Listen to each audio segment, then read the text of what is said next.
$1 million gift rarely starts with fanfare. It starts with someone quietly asking what women in their community really need. In this episode, you'll meet the donor who funded mobile coaches and backed projects that changed lives from Houston to Africa. If this donor's generosity has inspired you to make a difference, consider making a donation at therose.org. Welcome to Let's Talk About Your Breast, a podcast brought to you by The Rose, Breast Imaging Center of Excellence and a Texas treasure.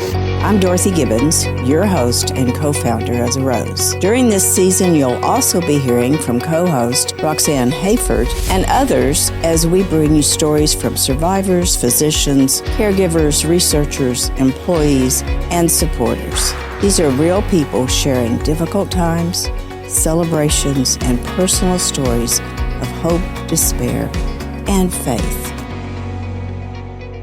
Saint, it is just a delight to have you back today. Thank you. It's nice to be back. And I know that when you talked with us before, we spent a lot of time talking about how you had funded 3 of our 5 coaches. Mm-hmm.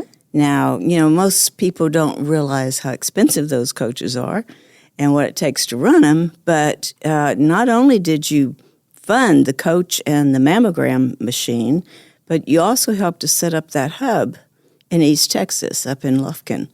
So, you have been very, very generous to the Rose.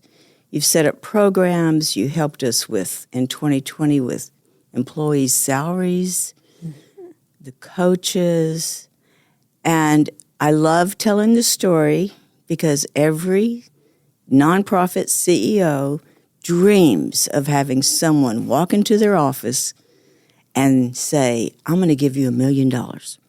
Everybody does. But this actually happened. And I know you don't agree with how you looked that day. But what I remember is someone had called me and said, would you talk to this lady about your programs for the Hispanic community? That's all I knew was going to happen that day. I said, sure. And I didn't know who you were, didn't know.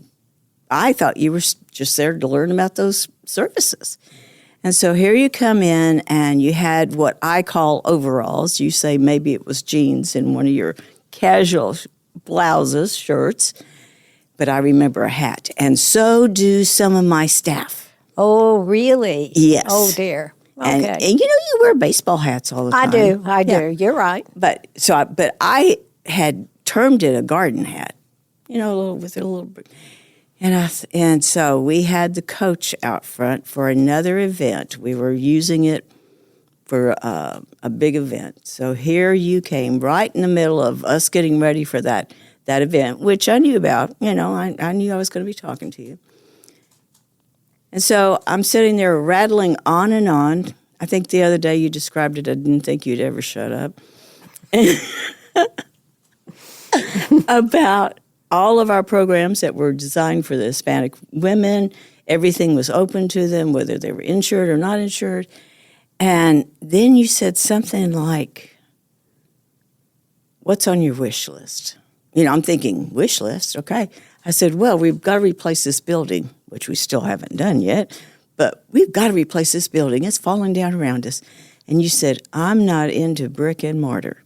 That's correct. And I'm still not into brick-and-mortar. What does that mean? Here's this woman, certainly doesn't look like she's got $1 million in her back pocket to me, but she's going, I'm not into brick-and-mortar. And so I think that's about the time I blanked out, because I'm thinking, what's happening here? And then the next thing was, you said, I want to get you a coach like the one you got downstairs. I had really planned on giving you a coach, but I was trying to direct you to that coach. And you finally got there because I do remember saying, oh, that's a little more than I anticipated. Yeah, you'd asked how much it was. It was 1.3 million at the time. Mm-hmm. And I remember you saying that's more than I anticipated. So what do I do with this? No, I did mainly because you do take care of the Hispanic community, and mainly because they do not have access to women's health, and they need it.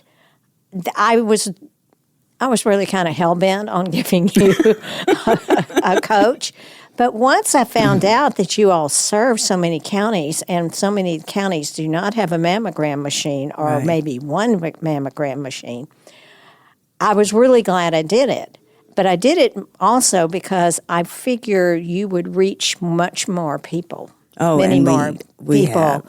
It was more of a bigger picture. You might not have ticked off a couple of things that when I look at an organization, I look at particular things to see, let's see how much money goes there, what does the CEO get, blah, blah, blah. But, the big picture is what I really wanted. And you all do a phenomenal job. I mean, I just was with a friend of mine, and she had all these nurses, these clinics on the east side, and she said we always send them to the Rose, and they do such a good job. And she says she goes out to the restaurants, and she's with her friends, and then she knows the waiters and the bus people and the chef because they've all been to the east side clinics. Oh, that is so good to hear. Yeah. I was very pleased when she told me that. Well, now, this was back when you came to visit. It was back in 2018. Gosh, it's been that long. Okay. And it became our second coach. And again, I'd never met anyone like you. I'd never had anyone come in and say, I just want to give you $1 million plus.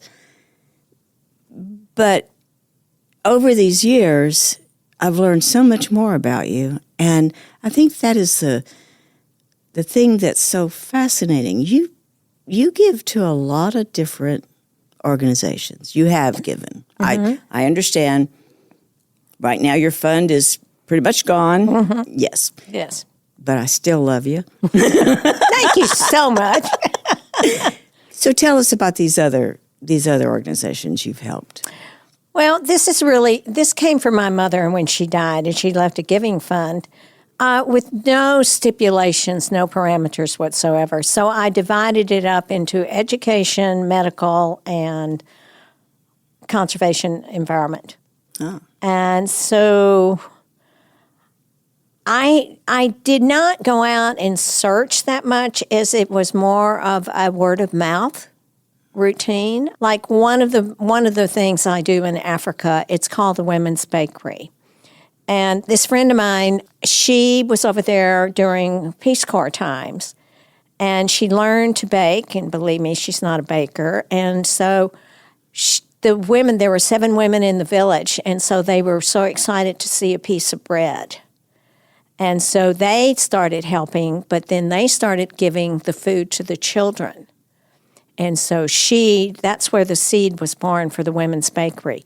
And they have women apply who have had no education. So it gives them a chance to really do something. They just had 7 retire. They have 18 new bakers. They feed 27,000 children a piece of bread every day.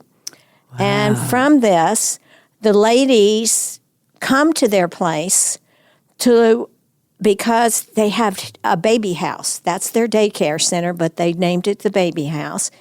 And they all have all these dependents, and they feel safe coming, and the children are there. And then that allowed the women to pay for the girls to go to school. And because that's not something that's done in Africa. And so from this, we have Benny.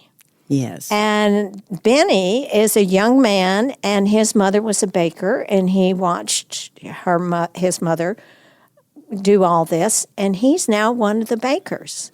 I know, it's such a great story. He is so excited about it. I talked to Marky about it yesterday, and he's just really thrilled. But they have other children that do other things in the bakery, too. So it's a generational thing, and it's helped them bring up themselves. And I mean, most of the first women had dirt floors. Now, those that live in Kigali do not have dirt floors. Those that live near where the gorillas are, there may be 2 or 3 that have dirt floors. So they all have learned about saving money. So that's the kind of place that I like, because I just don't want it to be one thing. Right. I like it to spread out, the tentacles to spread out. And you shared Benny's story, his story of his life that he wrote. Mm-hmm. He's 21 years old now. Mm-hmm.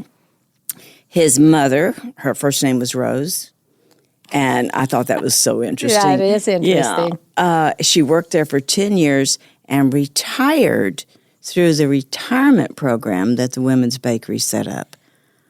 I mean, this isn't just a bakery. No. This is a force. It's a movement. It's a changing a whole culture. But as I went through his letter, things just kept jumping out at me. He was only 11 years old when his mother joined, and he was in primary school. And once she started working, we were able to have complete meals. Right. I went, oh, my. Then he said he passed his national exam with good marks, and he wanted to finish an O-level and join the military because he thought that was the only avenue for him. Right. That was his only path. And then he said, but his mother did not give up. She sought help from the bakery. And then through the support that she received, she was able to pay for my school fees and buy everything I needed to attend boarding school. A saint.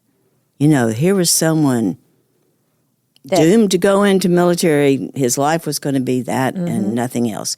Now he goes to boarding school. He did great. He's looking forward to college at some point.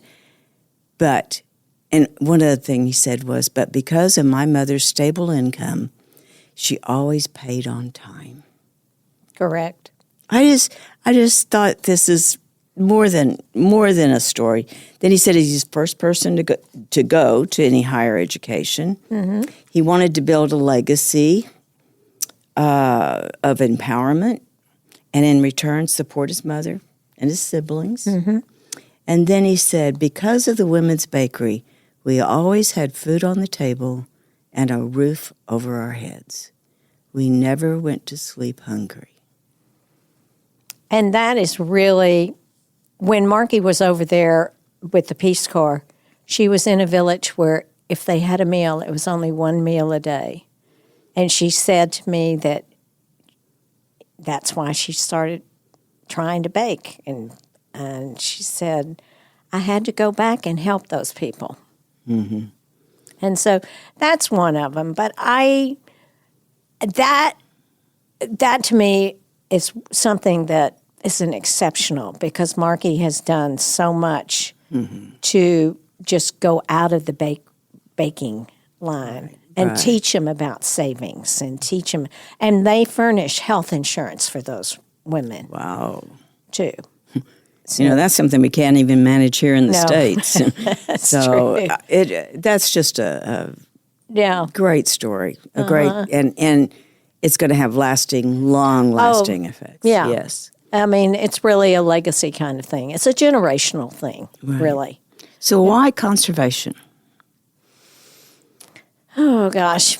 My family has been interested in conservation, not so much the flora and the fauna, as much as geological conservation. So I grew up with the awareness of how important it is to conserve things. My grandfather was a geologist, and so he had a place outside of El Paso that he bought because of the Permian Basin and also because geologically it was very intriguing to him. And there's where maple trees will grow next to maybe a tropical tree in that area. So that kind of planted the seed for me.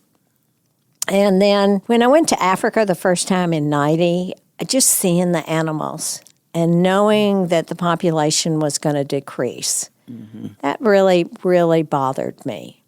So in the conservation area, I've done some here in Houston and helped them, but I've done a lot over in Africa because I would like my grandson, I would like his children to be able to see elephants and lions and wild dogs.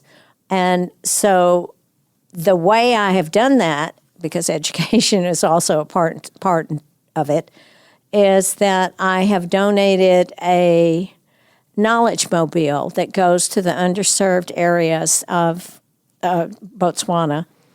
And this teaches them about the animals. Some of those kids have never seen an elephant, a lion, or a leopard. And so, they have where they take the teachers out and they have a 3-day kind of bush experience so the teachers can go back. So the knowledge, I've given them 2 knowledge mobiles. And it's full of books. And then what they do is they show a movie in the village every night that they're in these various villages. So that's one. Through another organization, I have helped. He's exploring rivers of Africa, and I have helped him out too. Actually, I should probably have started a used car thing because I bought 2 cars for him. I bought a car for the women's bakery. I bought a car for somebody else in Botswana, and I bought a car for someone in Madagascar. And the Madagascar person is one of the world's leading experts on lemurs. And his name is Jonah. And they had found a mouse lemur that they hadn't named, and they named it after Jonah. Oh. And they put the mouse lemur and the Jonah on a stamp. But the mouse lemur is almost extinct. And Jonah is trying to do 2 model villages. In Africa, they slash and burn. So he's trying to teach them to do agriculture like we do, rotate the crops. And he's teaching them about conservation and ecotourism.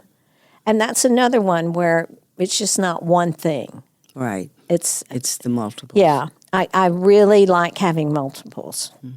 But what attracted you to Africa to begin with?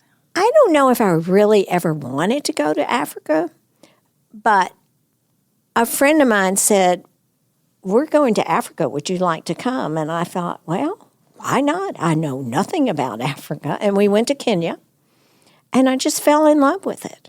I just fell in love with it. And I've been so fortunate because I've made good friends over there. And so now when I go, I will see those friends. Also, I'm a bird watcher.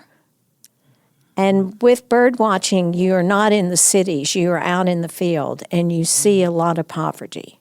Yeah. So I wasn't a bird watcher then, but that's the other thing that I really try and help, even if it's through education or through a car so they can deliver bread or whatever.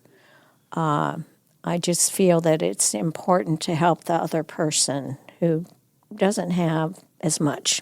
And so your latest, what do you call it, adventure in Africa is the orphaned elephants. Right. What do they have now, 38? 38. Yeah. 38. This is the place is named Elephant Havens. And they started, 7 years ago? Not much. And they are doing a wonderful job. And Botswana has the largest elephant population. And they have just done really well. And they're learning, everything else. There are other orphanages around, but they just are real special. And I'm looking forward to seeing them. Oh, yes. Yeah, and I met them at a Wildlife Conservation Network expo. And that's an interesting organization, too, because 100% goes to whoever the partner is, and they have 28 partners. So 100% of the donation goes to them. Oh, that's something that's very kind of important in my thing. Right. Yeah, so, I just grew up kind of with you help out and you help conservation. Yeah, but you have your own way of checking out an organization. I've heard you talk about that. Well, yeah, I guess I do. When you said you didn't you didn't hit all the tick points or... Yeah. Yeah. And that happens with a lot of organizations. I am fortunate that sometimes I can vet people through another organization that already has vetted them. Because sometimes when you're kind of in left field and you don't know anything about it, I needed a little help on that. The one I did in Madagascar, I did through this organization. I've done some other things through this organization. I've done things through my friend who has the organization in South Africa. So I know that these people are okay, that they're not going to, Right. you know. They're there for the right reasons. And they're not just overnight going to be gone. Yet that they won't be, gone. I will say, I really like small organizations. Not that you're small. No, I like it. Well, we are. But, I mean, if the cause is right for me, it doesn't matter what size the organization is. But I feel like there's so many organizations that need seed money. Like I gave the seed money for the knowledge mobiles. And then my friend got $1 million grant from Rolex. Wow. So, and they supplied all the things. But someone had to believe in them first.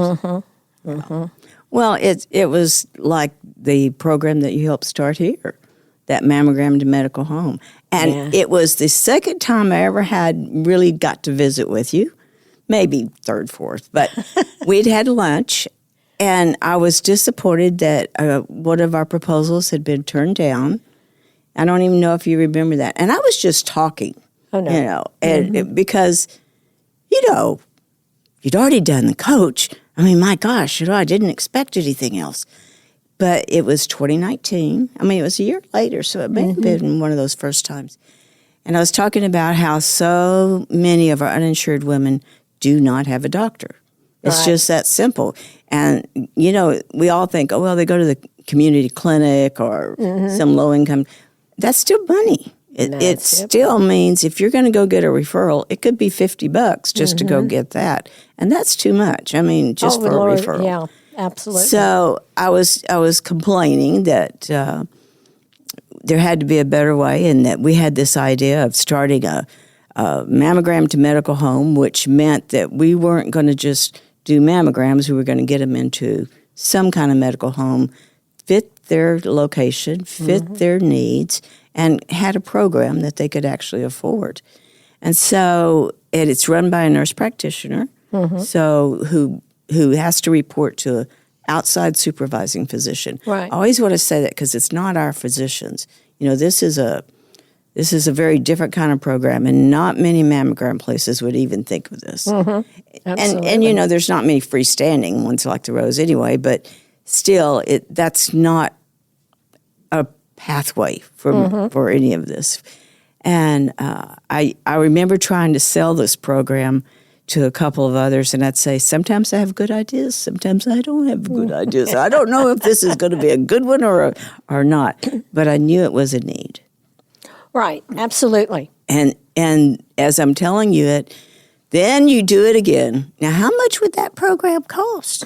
And I said, it was like huge. It was like 1.8 or something huge, in my mind.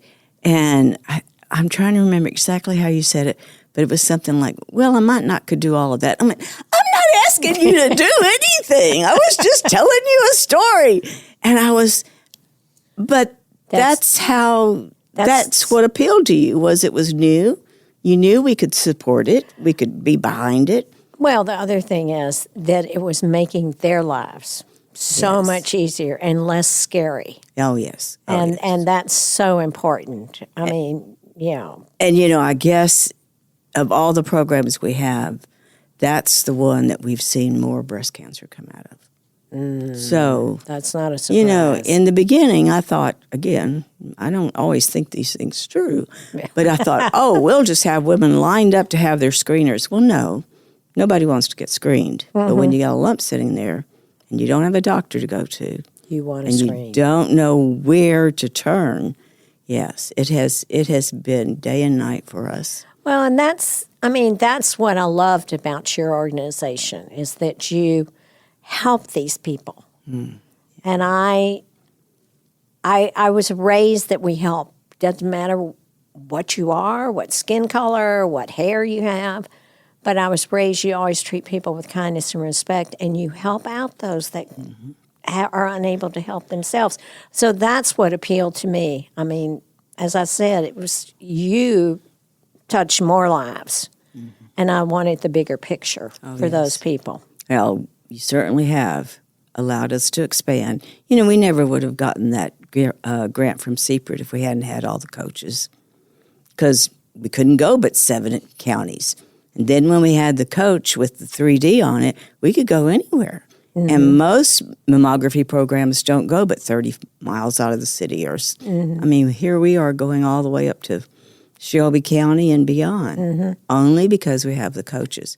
And then when you helped us start that hub in Lufkin, that meant we could go even further because you have time limits on all this stuff. Right. But, oh my gosh, so many women have been helped.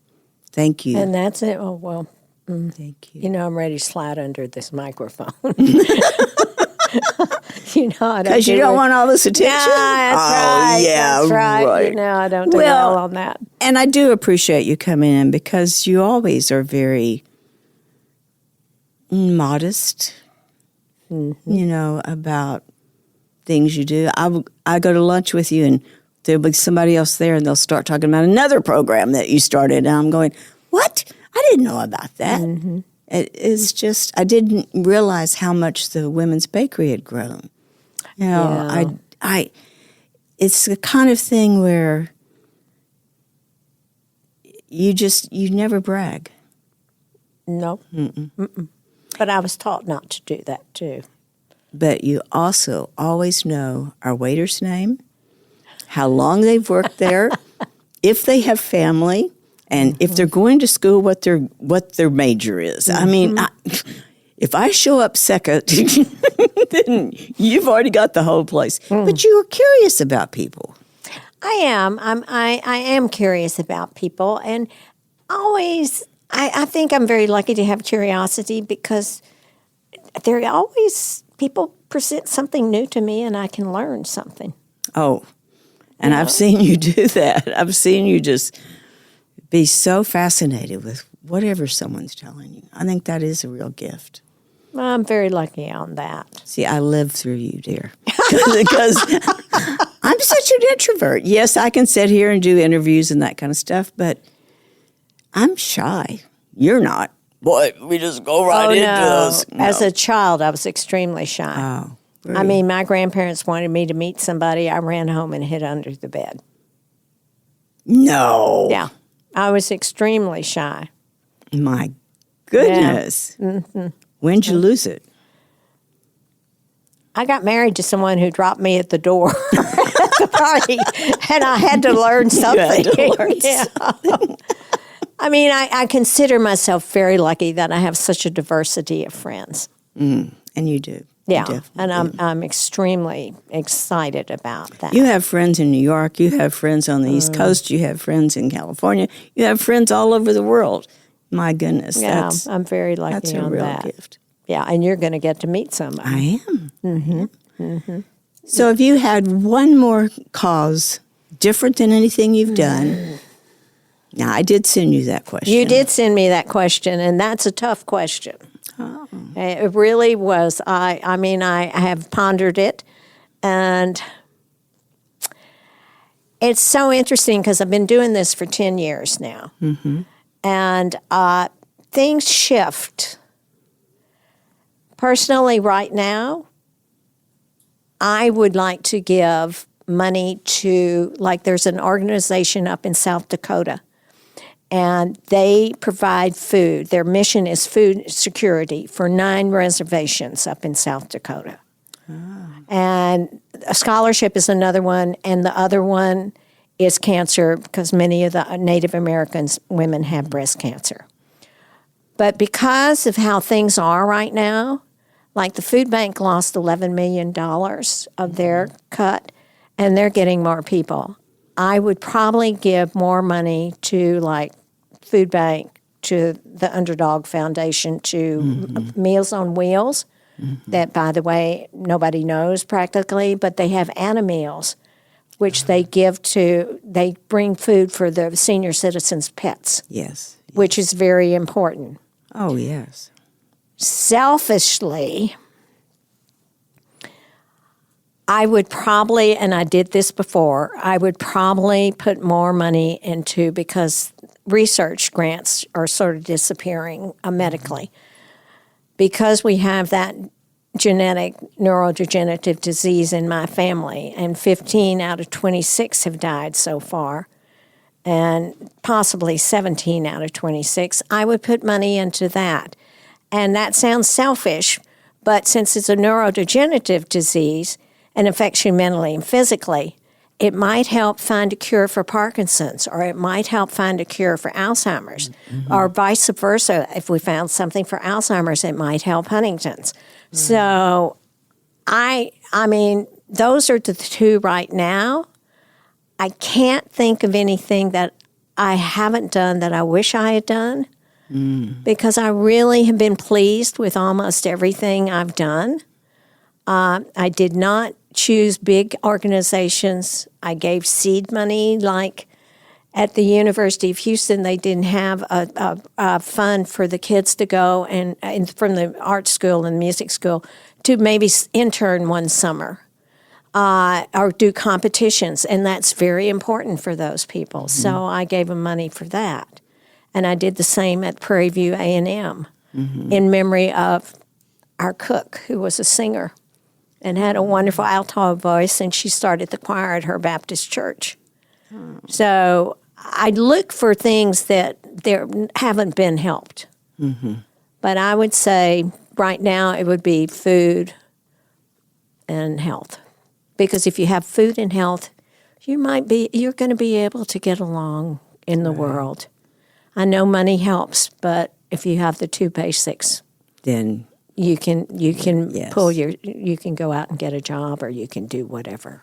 And as we get older, we both, we know how important health is. Oh, very much so. It really makes a difference in everything we do. Very much so. Yeah, and I just think I've often told people that I wish that my family had been a healthy family, and because that to me is probably one of the most important things that you can have. And I'm not complaining, because I've had a great life. Oh, I know you're not. Yeah. Well, thank you for coming back, for being a repeat guest, for all that you've done for the Rose. Well, thank you. Oh, no, listen, it has just been an honor to help you, because you all have helped so many other people. So it's been a real treat for me. Thank you. Thank you for joining us today on Let's Talk About Your Breasts. This podcast is produced by Speak Podcasting and brought to you by The Rose. Visit therose.org to learn more about our organization. Subscribe to our podcast, share episodes with friends, and join the conversation on social media using hashtag Let's Talk About Your Breasts. We welcome your feedback and suggestions. Consider supporting The Rose. Your gift can make the difference to a person in need. And remember, self-care is not selfish. It's essential.